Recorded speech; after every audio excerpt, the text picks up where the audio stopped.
This sprawling house in the Chicago suburbs had been my dream, a gleaming symbol of everything I had worked for, a glittering career, a respectable social standing, a life that was admired. But now, as I, Eleanor Hartman, a 65-year-old widow, a former surgeon with a glittering past, sat quietly in the nostalgic living room where dim light slid across the silent walls, the smell of cold coffee mingled with the scent of old, yellowed medical books, I suddenly realized that it was all just a shiny shell, an empty shell, luxurious but soulless. Loneliness is the only sound that still echoes in this house. It penetrates every corner, clinging to me like a mist that cannot be dispelled. I often sit on the old leather armchair, my eyes staring out the window where the yellow leaves are falling from the branches. Each falling leaf is a memory that silently falls, awakening memories of Harold, my beloved husband, a talented lawyer, the man who has always supported me every step of the way. I miss Alex, my son, and Sophia, my daughter, and my grandchildren, familiar faces that now seem to have turned into strange shadows. This house was once a symbol of all my aspirations, I muttered, my voice hoarse from not speaking much. Career, fame, position in society, but now it is just an empty shell where the echo of loneliness is the only sound left. I sighed, a sigh that carried the weight of a lifetime. Then I closed my eyes, letting the memories flood back like a slow-motion film of lost years. I saw myself 3 decades ago, a young, ambitious Eleanor. In my white scrubs, I walked steadily through the busy hospital corridors. The sound of the ambulance sirens, the hurried footsteps of the nurses, all were like the soundtrack to the life I had chosen. I will prove it to them, I whispered to myself. Women can stand at the top of this profession. No one has the right to doubt my abilities just because I am a woman. It was the desire to be recognized, to be affirmed in the male-dominated medical world that drove me to work until I was exhausted. I devoted myself to each surgery, studied until I forgot to sleep, lived for every moment in the operating room. The more difficult the situation, the more I felt present. I used to believe that trading time for a career was worth it. Harold was always understanding and silently supportive. He shouldered almost all the housework, taking care of the children when I was away. But when the spotlight gradually receded, I wondered, what was left?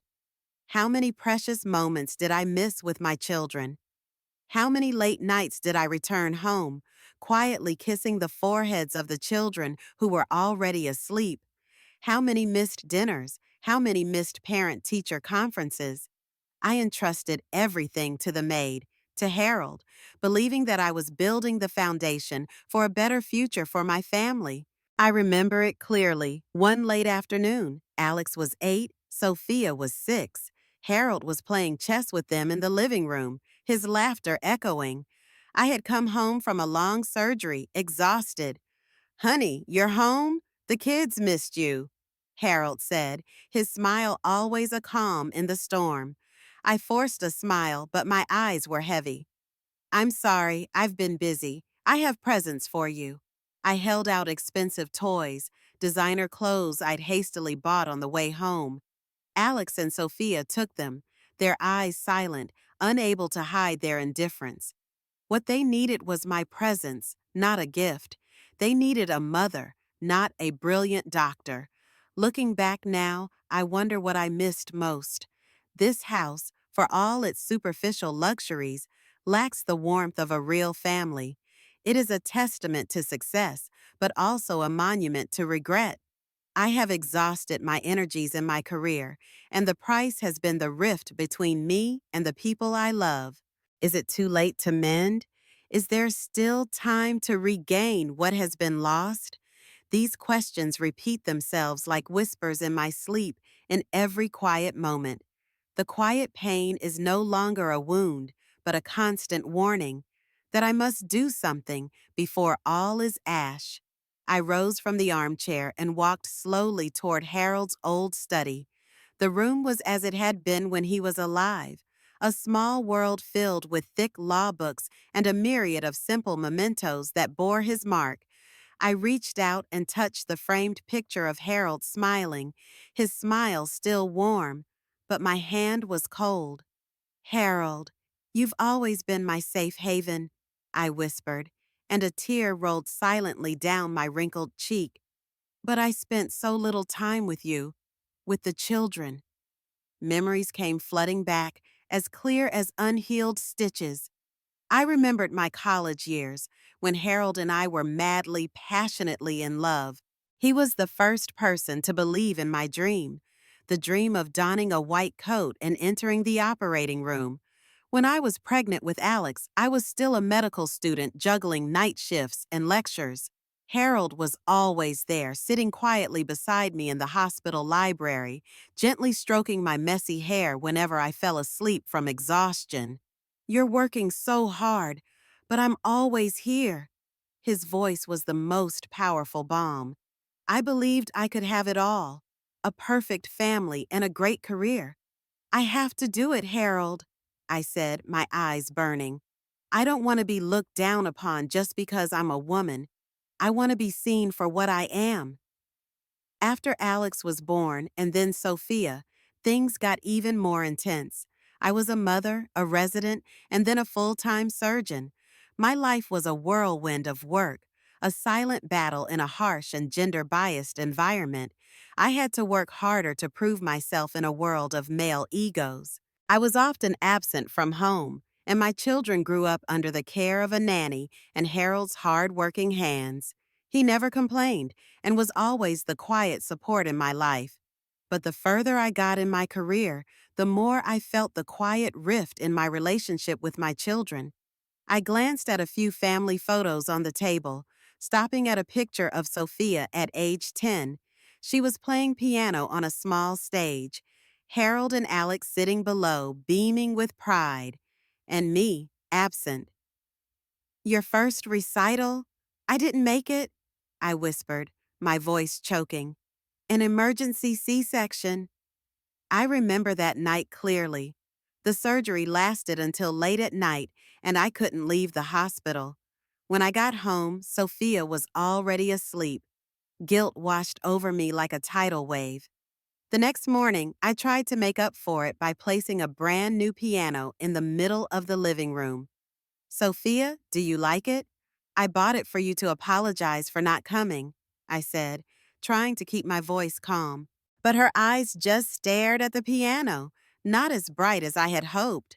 "Yes, thank you, Mom," she whispered, her voice as soft as a breeze, without a trace of excitement. At the time, I didn't understand. I thought I had done the right thing, that material things could replace presence. Now, looking back at the photo, I truly understand. The habit of using money instead of time, gifts instead of emotions, has distorted the connection between me and my children. I used to think that material things could fill any gap. Luxurious gifts, expensive trips, only ended up creating more distance. I tried to buy affection with money when all my children needed was a mother who listened and was present. It was the lack of genuine affection that deepened the gap between me and those two children, Alex and Sophia. The more I tried to compensate with material things, the more empty I felt. I left Harold's office, my eyes filled with regret. All my life, I had been chasing the applause of others, forgetting the quiet call from my family. Now, with gray hair, I suddenly understood. What I had sacrificed turned out to be the most precious things. This grand house, that illustrious career, all became meaningless now if I had no one to share it with. The feeling of loneliness permeated every breath. The regret of what had passed constantly gnawed at my soul. I had been so absorbed in searching for success that I had lost the simplest definition of happiness. The pain of loss is a tidal wave, rolling in suddenly and sweeping away everything I had ever held on to. 8 years ago, The day Harold was taken from me in a fateful car accident, my whole world suddenly fell apart. I, a renowned surgeon who had saved countless patients who seemed hopeless, had become helpless in the face of the death of my most beloved husband. That pain was a dull knife, slowly cutting into my mind, making me wonder every night, what else could I have done? Was I not good enough? Not fast enough? Although my mind knew that no one could fight fate, my heart kept questioning, and that torment silently gnawed at me for many long years. I still remember standing over Harold's coffin, my body frozen, my face pale, bloodless. Alex and Sophia stood beside me, trying to comfort me, but in their eyes I saw only a cold void. "Take care, Mom. Dad wouldn't want you to break down," Alex said, his voice broken as if he were finishing a ritual.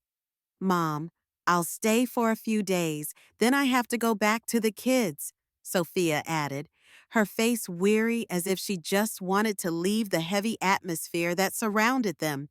And it was true. After the funeral, they only stayed in this house for a week. During those 7 days, they were mostly busy with their phones, with work, with their own concerns. The questions were only fleeting. The conversations were never deep enough to touch the emotions. I was not a broken mother. In their eyes at that time, I was just a duty to be fulfilled, an elderly person who needed to be cared for briefly before returning to the daily routine. I will never forget the moment Alex and Sophia left. I stood on the porch, watching the car disappear silently behind the old trees, leaving me in a house that had suddenly become empty. Loneliness spread like morning mist, cold and heartless. I walked into the living room. Everything was the same, but the silence had now become the most terrifying sound. I hugged Harold's old coat, inhaling the scent that lingered on the fabric, clinging to the last bit of warmth. Tears welled up in my eyes, falling silently, soaking into the fabric, into my heart, into the unfillable void. Loss mixed with abandonment woke me up. I had unconsciously built a wall that I was now trapped inside. After Harold's death, I chose to return to work, to continue operating, to continue living as if nothing had happened. I threw myself into my work, believing that being busy was the best cure for grief. The surgeries, the meetings, the new records, they helped me forget, at least temporarily. But then every night, when the phone stopped ringing and the hallways of the house echoed with only the wind, the silence would engulf me. It was no longer quiet, but a vast emptiness, heavy and melancholy as the bottom of the sea. Finally, I decided to retire. I thought maybe this would be a chance to mend things, to pick up the pieces I had lost in my pursuit of fame. I started volunteering at a small local hospital, spent time tending my backyard garden, reading books, joining senior citizen clubs. I tried to create a new life, more meaningful, more peaceful, but there was still a gnawing void, an absence that could not be filled. Lack of family, lack of unexpected calls from my children, lack of laughter from children running around the yard. I thought to myself, maybe this is the time to spend the rest of my days reconnecting with my children and grandchildren. I hoped they would open their arms to me, share small joys, create new memories to replace the old silences. I longed to tell them stories, to cook for them on holidays, to be a part of the simple moments of family life. I wanted to be a mother, a grandmother, not just a name in the phone book. But all my efforts were lost in silence. The calls were met with indifferent replies. "Mom, I'm busy. Let's do it another day."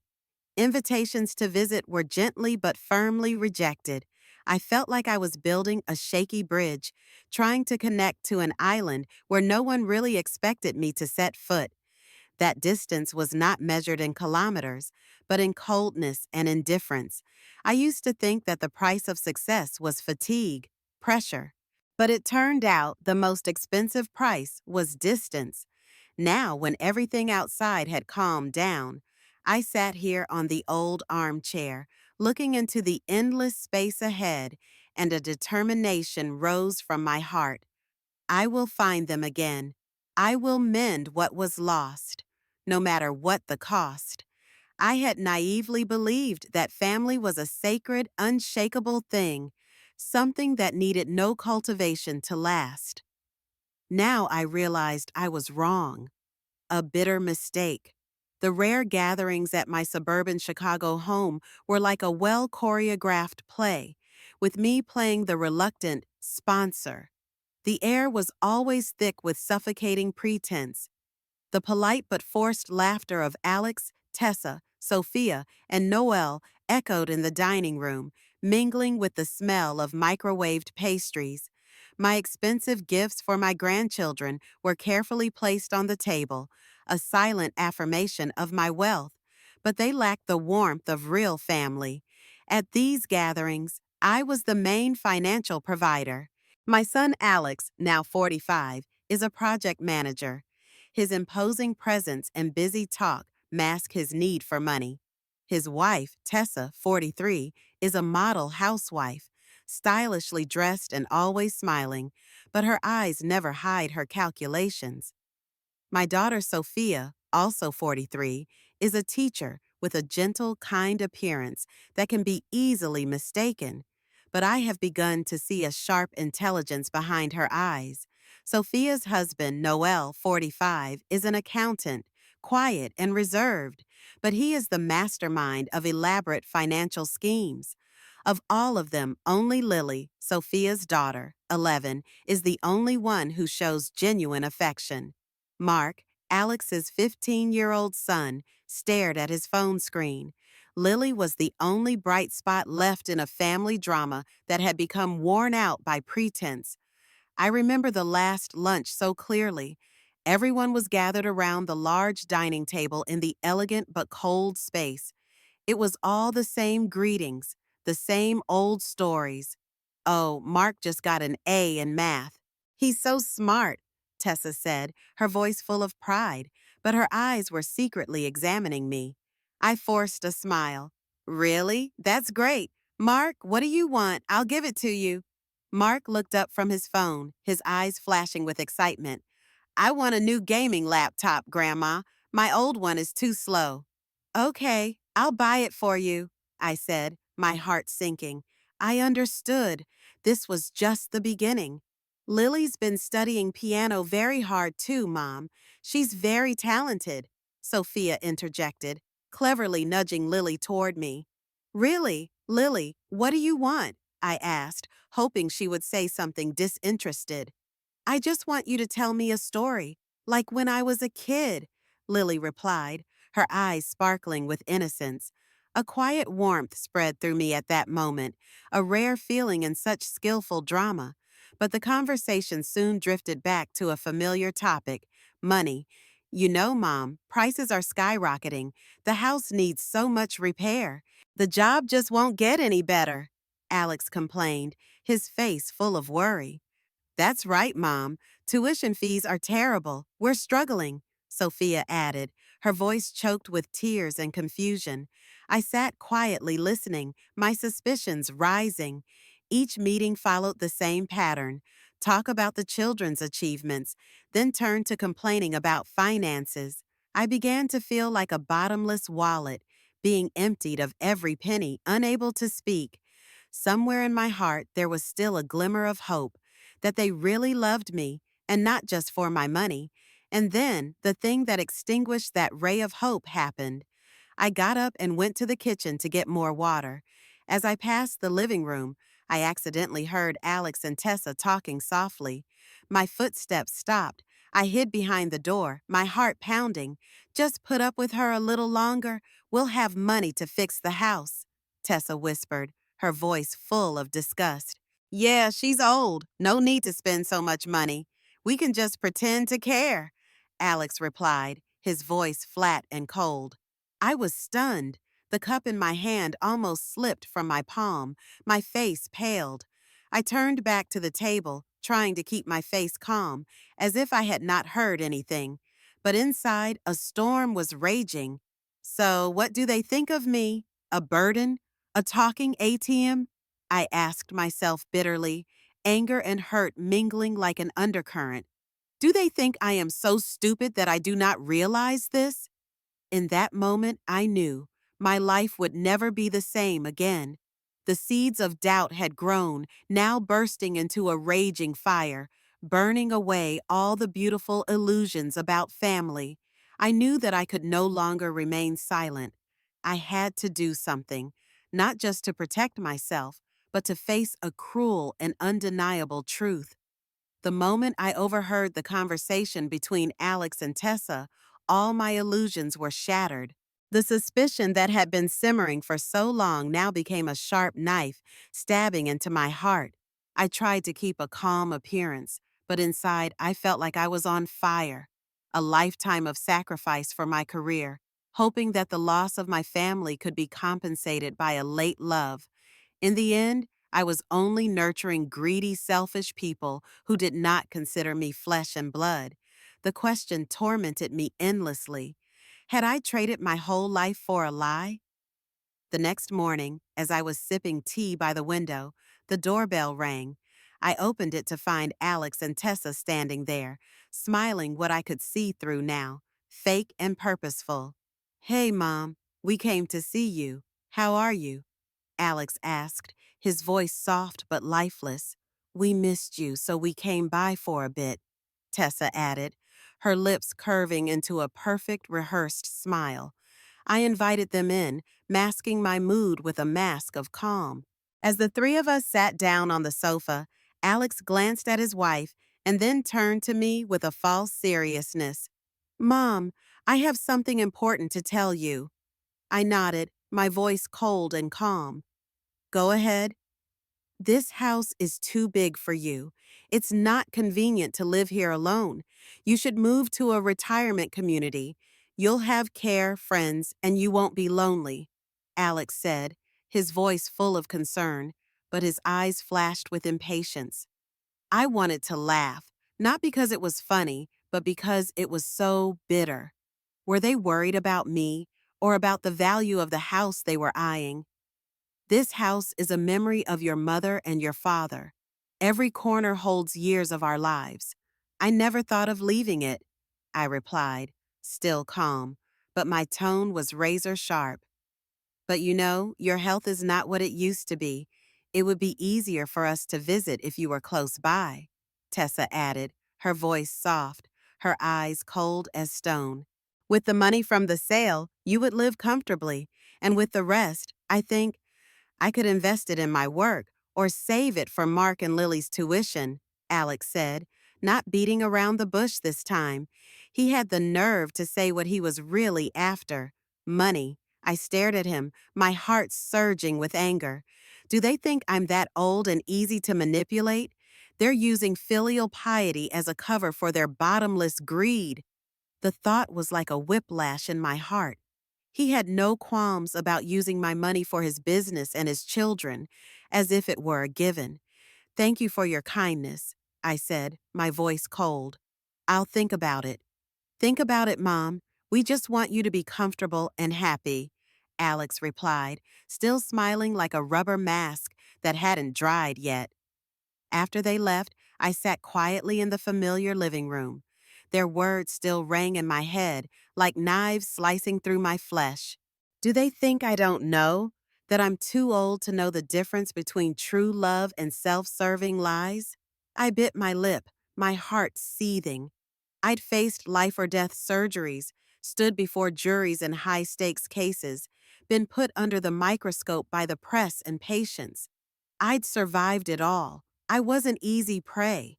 The anger inside me was no longer an unconscious fire, but a slow but fierce underground fire that burned away all the remaining weakness. I began to observe every touch, every seemingly harmless word, every fake look. I would not let them fool me again. Not only my property, I would protect my dignity, the value that I had spent my whole life building. From that moment, I knew I was no longer the weak mother they thought. I was a woman who understood that she needed to stand up. After Alex and Tessa left, I sat frozen in the cold living room. The offer to sell the house no longer sounded like a clumsy interest, but now a brazen declaration of war. I stared at the phone on the table, my hand shaking but determined. I needed to know, was Sophia in on this despicable drama? I dialed the number, the long ring deepening my suspicion. "Hello, Sophia. How are you?" I asked, trying to keep it casual, like it was just harmless conversation. "Yes, I'm fine. What's wrong, Mom?" Sophia's voice rang out, gentle as ever, but I recognized the slight hesitation like a crack just barely visible on the surface of a still lake. "Alex just stopped by," I said bluntly, without beating around the bush. "He's telling me to sell the house and move into a nursing home. What do you think?" There was silence on the other end of the line. It was short, but to me it felt like a sentence. Then Sophia finally spoke, her voice wavering between guilt and insincerity. Yes, I think Alex is right. I'm worried about you too. The house is too big. It's dangerous for you to live alone. And the money from selling the house could go a long way to helping the kids." A chill ran down my spine. I closed my eyes, suppressing the bitter sigh that threatened to rise in my throat. So it was with her. Sophia, the child I had once believed to be the most empathetic, had finally chosen sides. All the years I had spent raising them, sacrificing for them, had been rewarded with calculating eyes and raw greed. I felt like I had been reduced to the role of prey being prepared for distribution. "Is that so? I see. Thanks for the feedback," I replied, my voice soft and cold. A tone of indifference I never knew I could utter. No more love, no more expectation. Just emptiness and a slowly growing resentment. "Don't think too much, Mom. Just rest," Sophia replied, seemingly relieved that I didn't react harshly. Little did she know that my silence was the harshest sentence. I put the phone down. My body felt drained of energy, but a fire was burning inside me. A quiet fire, but one that burned every fiber of my being. I paced the room, my eyes tense, heavy with anger. They dare. They dare to think I'll go along, sign everything away like a senile old woman, ready to obediently walk into oblivion? I roared silently. The last shred of trust I had in the children I had raised was shattered beyond repair. The distance I had unintentionally created between myself and my children, because of work, because of duty, had now become a bottomless pit filled with calculation and greed. I had believed that it could be mended, that old age would be an opportunity to heal and love. But it was all an act. The affection I thought was real was just a thin mask to cover up my intentions. Alex and Sophia, the two children I had put my heart into, had trampled that trust without hesitation. This pain was deeper than any loss, deeper than Harold's death, because it came from my own flesh and blood. But in that moment, something snapped inside me. I was no longer the weak Eleanor, silently enduring, hiding from the past. I was Eleanor Hartman, the surgeon who had held a knife through life and death, who had stood firm in the face of professional battles, who had fought relentlessly against prejudice and injustice. I would not be defeated by betrayal. Do they think I am old and senile? They are wrong, I thought, my heart hardening like red-hot steel. This was the moment for me to stand up. I would not only protect this house, but also my honor, my memory, my self-respect. I would act, and this time I would not give in. After my call with Sophia, I knew I had no time to hesitate. What Alex and Tessa were up to was far more than a suggestion. It was a cold conspiracy masked by a veneer of false concern. I needed proof, not a vague feeling, but hard, undeniable evidence. And so I decided to stage a little drama, a role just enough to fool them and subtle enough to start tracking the truth. A few days later, Alex and Tessa showed up again. They were inexplicably impatient, calling, dropping in, asking questions. I could tell they were anxious to get it over with. When they came in, I tried to look tired, my face haggard as if I had just had a long, sleepless night. "I'm a little tired. Make yourself comfortable. I'll take a nap on the sofa," I said, my voice trembling slightly, and I slowly lay down, pulling the covers up to my chest, my eyes half closed. "Yes, Mom, you rest. We'll just sit and play," Alex replied, his expression a mix of fake kindness and undisguised glee. Tessa smiled, a thin, knife-like smile, soft and sharp at the same time. I lay still, eyes closed, but all my senses were wide open. My heart was pounding, and every sound could not escape my ears. I heard their footsteps moving lightly towards the corner of the room, where they thought I could not hear. Then the whispers began to ring out like knives cutting into my heart. "Mom seems hesitant. Is that okay?" Tessa whispered, her voice tinged with confusion. "It's okay. If she doesn't agree, we'll move on to option two," Alex replied, his voice eerily calm. "Lawyer Mark has agreed to help. As long as we declare her mentally incompetent, the court will transfer custody of the property to us." "So that's it? The money from the sale of the house will be mine." Tessa's voice rose, unable to hide her excitement. "That's right. We'll be debt-free and have capital to expand the business. A fresh start," Alex said, full of ambition. Each word stabbed into my heart like a knife. I felt my whole body stiffen, anger rising like a huge wave that wanted to drown everything. Are they going to declare me insane? Throw me into the hands of the law as a defenseless person? The thought made me want to jump up and scream, but I held myself tight. The pain of betrayal mixed with humiliation made my heart surge. This was more than greed. This was a blatant betrayal of blood relatives. A few minutes passed, and I sat up, feigning a yawn as if I had just woken up from a nap. "You slept well, Mom. What were you two talking about?" I asked, my voice still hazy. Alex and Tessa turned around, both of their faces pale. Alex stammered, "Um, we were just talking about summer vacation." I looked straight into their eyes, a look as cold as steel. Though outwardly calm, inside, I was in turmoil. The way they avoided my gaze, the awkwardness, the hasty glances, all confirmed what I had just heard. They think they're fooling me? That furtive look says it all, I thought. My lips pursed slightly, as if to swallow my resentment. I gave nothing away, not a word of reproach, not a hint of doubt. I chose to remain silent, not out of fear, but because I needed time.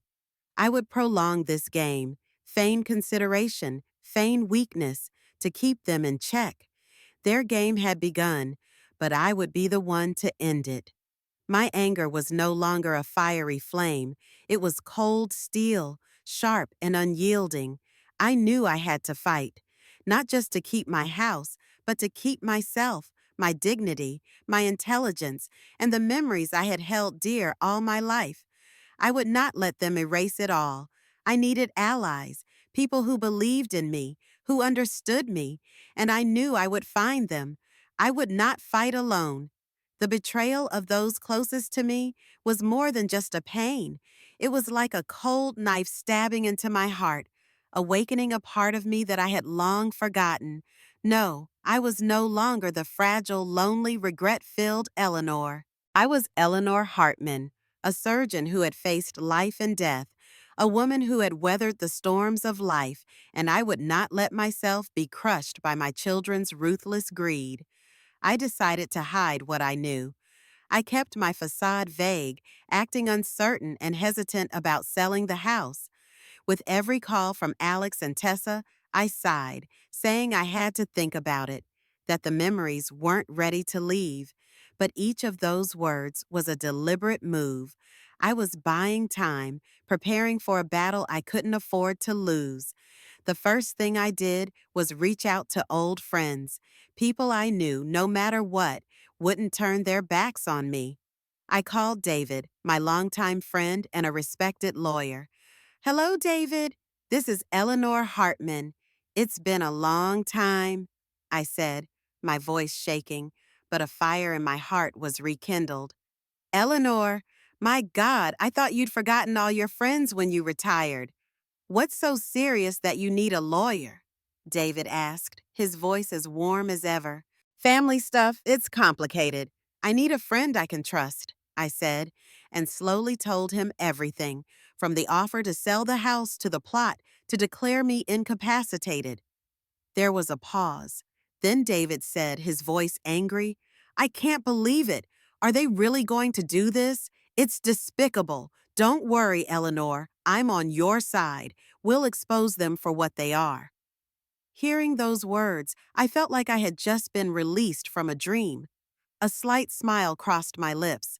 I'm not alone. I still have someone who truly cares for me. Then I contacted Catherine, an old friend and renowned psychiatrist.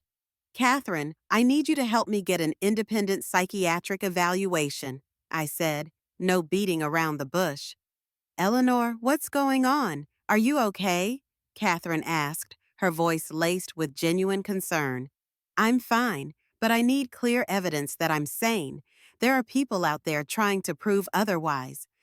I didn't say much, but Catherine immediately understood the problem and agreed to arrange it as soon as possible. After those two calls, I felt a new energy rushing through my veins. It was not youthful enthusiasm, but the fortitude of someone who had gone through many ups and downs, a fire ignited by long-suffering patience. Enough was enough. I had lived in regret, in silence for too long. Now was the time for me to stand up.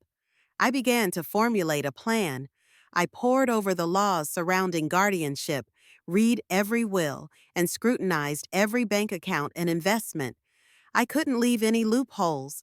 I also secretly sought out a private investigator, someone who could help me gather evidence, irrefutable proof of what Alex, Tessa, Sophia, and Noel were up to. I needed to know what they were doing behind my back, and for what reason. The wound of betrayal is still there, but it no longer weakens me. On the contrary, it has become a catalyst for action. I feel clearer than ever. This is not simply a fight to protect property, but a journey to regain dignity, to regain the autonomy that was once stolen. And above all, I have learned a hard lesson. Sometimes, betrayal is an opportunity for people to find their true inner strength. I am ready for the battle ahead, and I know full well this is only the beginning. After careful planning and reconnecting with David and Catherine, I felt a new energy simmering in my veins. The previous feelings of helplessness and confusion had dissipated, replaced by a sense of clarity and determination. I was no longer a mother lost in a fog of lies. Now I was a strategist, a silent soldier preparing for the battle of survival. Alex and Sophia still blithely maintained the facade of dutiful children, but I had peeled back that mask with the eyes of a seasoned practitioner. Sophia called in a voice that was too sweet for comfort. Mom, it's been a long time since we've all been together. We miss you so much. Those smooth words almost softened my heart if it weren't for the unhealed wound in my mind. I guessed that behind that seemingly harmless dinner was a new move in their plot. But I agreed, not out of trust, but because I wanted to witness the drama they were about to perform. Sophia's house in the Chicago suburbs was decorated like a happy postcard, the smell of roasting meat wafting through the air, the sound of children laughing in the living room, the dining table set so beautifully it felt unreal. Alex and Tessa were there, along with Noel and the kids. I walked in, keeping my face impassive, my eyes silently observing every little movement. Sophia smiled brightly. Mom, try this. Noel made it himself. Yeah, it's delicious, I replied, trying to keep my voice calm. But inside, every cell in my body was on alert. This was not a family meal. This was a battlefield. As laughter filled the room, Lily, my 11-year-old niece, sat quietly beside me, her clear eyes looking at me like the last remaining piece of innocence. "Grandma, I miss your fairy tales," she whispered, her small hand clasping mine. I leaned down, smiling gently. "Grandma will tell you, little princess, the best stories." In that moment, I remembered why I was still here. In the midst of everyone's chatter, I excused myself to go to the bathroom. This was the moment I had been waiting for. As I passed the kitchen, Sophia and Noelle's whispers reached my ears like a sharp, furtive stab. I stopped, hiding behind the half-open wooden door. "Mom still won't. Alex said if that doesn't work, we'll have to use our backup plan," Sophia said, her voice filled with worry. "Don't worry, everything's ready. Your doctor friend is ready too," Noel replied, his voice smooth and certain as a signed contract. Every word poured fuel on the fire of anger inside me. "Backup plan? Your friend's doctor?" An indignation surged. I stepped out of my hiding place, my eyes like knives piercing the heavy space. "What plan? Which doctor? What are you two plotting behind my back?" I asked, my voice cold and metallic, echoing into every corner of the kitchen. Sophia paled. "Mom, you misunderstood. I'm just worried about your health." Noel hastily added, "That's right, Auntie. We just want you to be taken care of better." Immediately, Alex and Tessa rushed in from the living room, their faces frozen like wax statues. "Mom, we're just worried." Alex tried to keep his voice light. "Don't take it personally. We want you to be safe. Your illness has been worrying everyone," Tessa interjected, her voice shaking in a fake voice. I looked at each face, each gaze. There was no longer any denial that could cover up the truth. "My illness? Are you going to claim that I am incapacitated to seize my property? Do you think I will blindly believe those sweet words forever?" The room fell into a suffocating silence. No one dared to look me in the eye.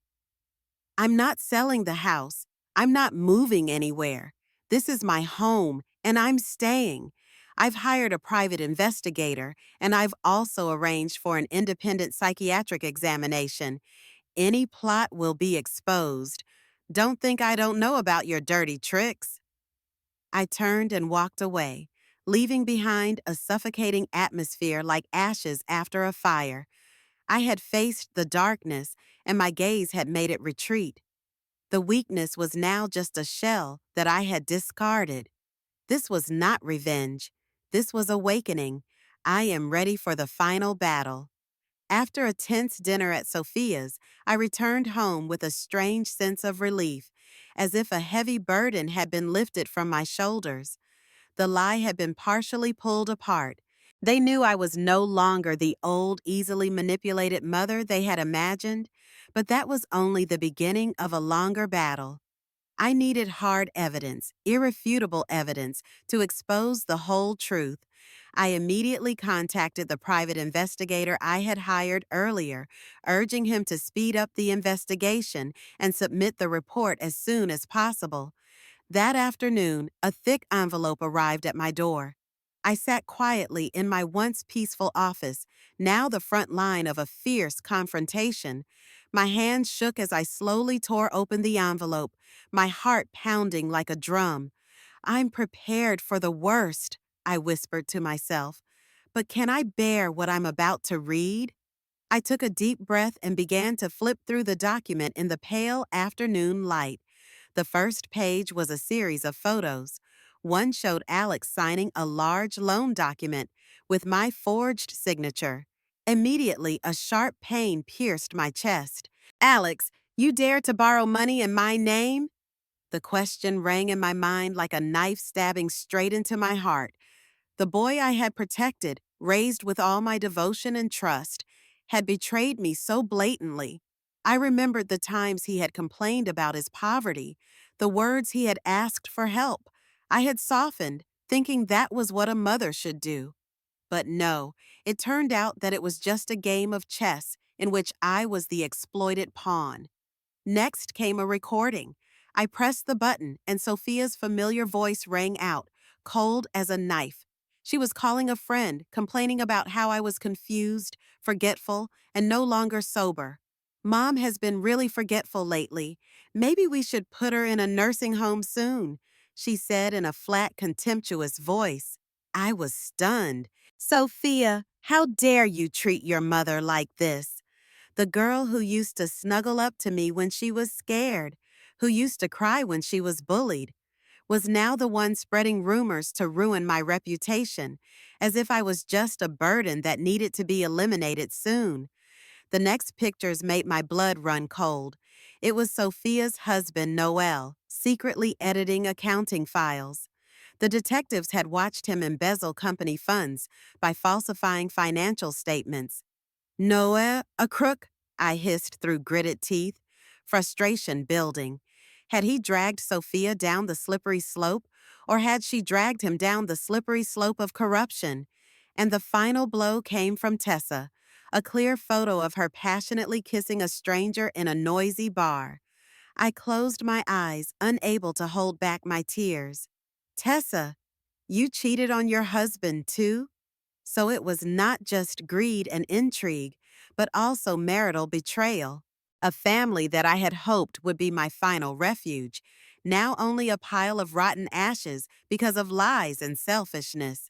I put my head down on the table, my chest tightening with each breath. The pain was not just from the material loss, but from the complete collapse of what I had called a family. They wanted more than my money. They wanted to erase me as a person, to turn me into a distracted, docile shadow, to be pushed aside like an obsolete object.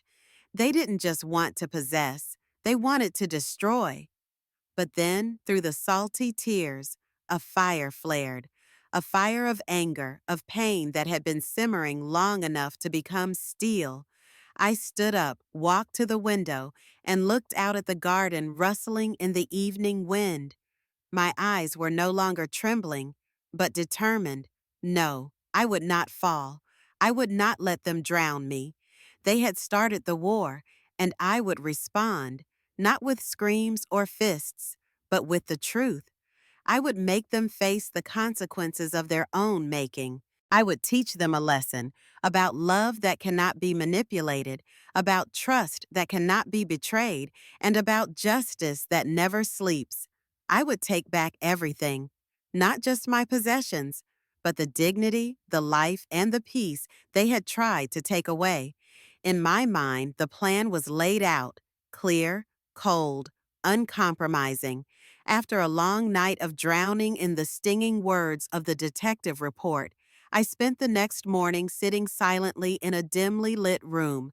The pain was still there, dull, brutal, but it no longer crushed me. Instead, it ignited, burning away every bit of weakness in my mind, igniting a surprisingly fierce determination in me. I no longer longed to see Alex, Sophia, Tessa, or Noel imprisoned or publicly shamed. What I craved was a deeper punishment, a lesson no one could forget, a costly lesson about family, about conscience, and about the price of betrayal. I picked up the phone and called David, my longtime attorney who had been by my side through important decisions. David, I want to amend my will, I said without hesitation. I want to transfer the majority of my assets to a charitable trust. David was silent, seemingly weighing my words. Eleanor, are you sure? With the current value of the assets, this fund will be huge. I am sure, I replied, looking out the window. Money has corrupted children's souls. I cannot continue to support that corruption. The foundation will be named after my husband, Harold Hartman. It will help poor children get an education, get medical treatment. It is my way of making amends for what was wrong in my life, and the only way money can make sense. David let out a long, heavy sigh. I will draw up the necessary papers. You are truly a remarkable woman, Eleanor. I smiled softly as I signed my new will. The last burden is lifted, I thought. Money is no longer a chain that binds me to traitors. A serenity washed over me like a cool rain in a dry desert. I had lived for duty, for wealth, for too long. Now I lived for truth. The plan for my birthday dinner was as clear in my mind as a fully staged play. I would be the writer, the director, and the narrator, and my children would be forced to play the lead roles in their own tragedy. I would force them to look the truth in the face with nowhere to hide. I called a fancy restaurant in downtown Chicago and asked for a private room complete with a large screen and a quality sound system. I explained that I wanted to show a family video, and the staff agreed without a doubt. This will be a dinner they will never forget, I whispered quietly, and a final wake-up call for lost souls. I spent the afternoon preparing a USB drive containing all the evidence the detective had provided: photos, recordings, bank statements. I arranged them carefully, each piece of data like a needle piercing the mask of pretense the kids wore. I even rehearsed the way I would deliver the speech, every word, every pause, so that I wouldn't waver, wouldn't let emotion cloud my judgment. This wasn't just the truth. This was justice. As each day passed, I felt my life return. There was no more sadness or tears, just a calmness and a determination as unyielding as steel tempered by fire. I had played the role of meek mother, the silent widow for too long. It was time to be my true self, the unyielding Eleanor Hartman. The truth, no matter how painful, will set me free, I told myself as I looked into the mirror. The eyes in my reflection were no longer clouded with tears, but hard, clear, and ready. I would face my children and the pain they had caused me. Everything was ready, and on my birthday, when all eyes were on me, the curtain would rise and the truth would have the final say. My birthday, the day I'd chosen to unveil the truth, had finally arrived. I'd reserved a private table at a high-end restaurant in downtown Chicago. The private room was quiet and luxurious. Soft jazz music wafted through the air. The delicate aromas of European cuisine mingled with the warm air, and soft yellow lights cast a perfect glow for the play I was about to direct. I'd sent out invitations to everyone: Alex and Tessa, Sophia and Noelle, and my nieces Mark and Lily. I arrived early, sat at the head of the carefully arranged table, and felt completely calm. Across from me was a row of empty chairs, a reminder of awkward family dinners where cold hugs and fake smiles replaced sincerity. Today would be different. I wore a navy silk dress, my hair neatly pulled back, and just enough makeup to portray a woman who no longer trembled. I wanted them to see me, not the fragile mother I had been, but Eleanor Hartman with a heart of steel and an unyielding will. One by one they entered. First came Alex and Tessa, dressed, their faces beaming with polite smiles. "Happy birthday, Mom," Alex said, holding out her arms as if to hug me. I leaned away slightly, returning a small nod. "We're really looking forward to this evening, Mom," Tessa added, her voice laced with undisguised curiosity. Then came Sophia and Noelle, their smiles polished but empty. "We wish you good health and endless joy, Mom," Sophia said, handing me a small, elegant but lifeless bouquet of flowers. "Thank you," I replied, my voice cold and calm. Finally, Mark and Lily arrived. Mark still glued to his phone, Lily running to hug me tightly. Her radiant smile was the only thing that gave the room a human warmth. The family gathered around the table, exchanging tired formalities. I listened but did not respond, swirling my glass of red wine in the soft yellow light. I watched their faces, their frowns, their forced smiles. I knew they were waiting for the moment when I would bring up the division of property. "Children," I said, loud enough to make everyone pause. A soft hush fell, and everyone turned to me. "I have something to tell you." I saw Alex's eyes flash. Tessa sat up expectantly. Sophia and Noel smiled, their faces showing their satisfaction. In their minds, I knew, was the prospect of dividing up the house and the assets. I've decided to sell the house in Chicago and move to California, I said, my voice as steady as a rock. Alex couldn't hide his excitement at once. Oh, really, Mom? That was a good decision. So, the money from selling the house, what are you going to use it for? Sophia quickly interrupted, her eyes sparkling with greed. I laughed softly, coldly. I know what you're thinking, but before we talk about money, I have a special gift for you, a birthday gift, from me to you, the gift of truth. I slowly took the USB drive from my bag, plugged it into the laptop I had prepared, and connected it to the big screen at the back of the room. All eyes turned to me, doubtful, a little nervous. Opening event? I whispered to myself and pressed play. The light from the big screen immediately lit up the room. The big screen lit up, and the luxurious, cozy room instantly transformed into a silent execution ground where all false masks were mercilessly stripped away. Familiar faces, Alex, Sophia, Tessa, and Noel, appeared clearly, exposed in the most naked moments of their lives. First, there was a video of Alex signing a loan note, not his own, but a forged copy bearing my name. Then there was a recording of Sophia's voice, each word, each dry syllable declaring that I was confused, no longer in my right mind. Then there were photos of Noel holding forged documents, clear evidence of embezzlement. Finally, there was the image of Tessa wrapped around a strange man, kissing him passionately, betraying him.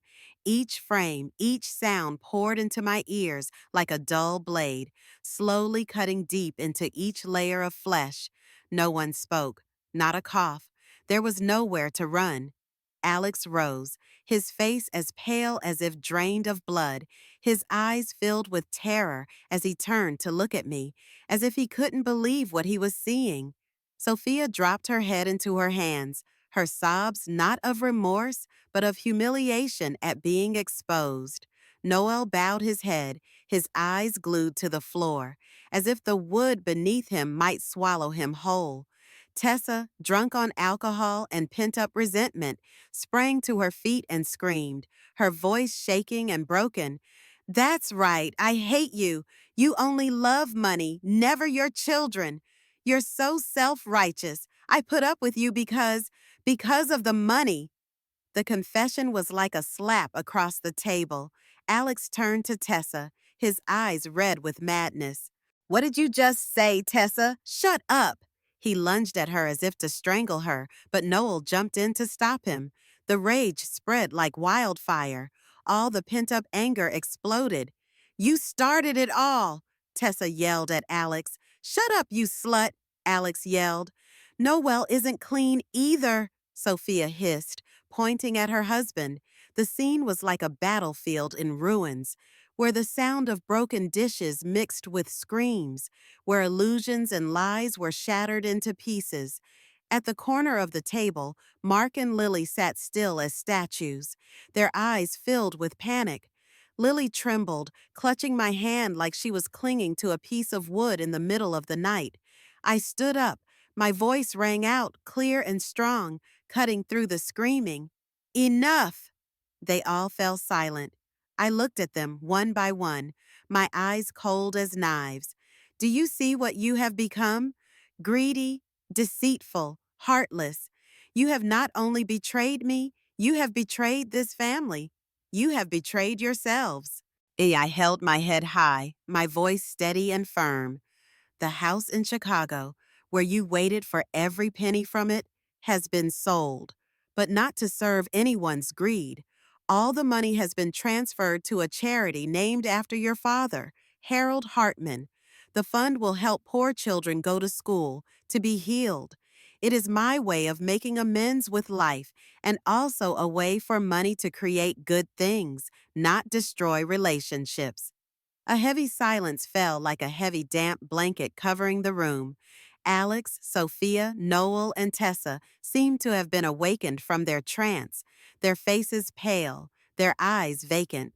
Those who had calculated every move could only stare at each other in despair.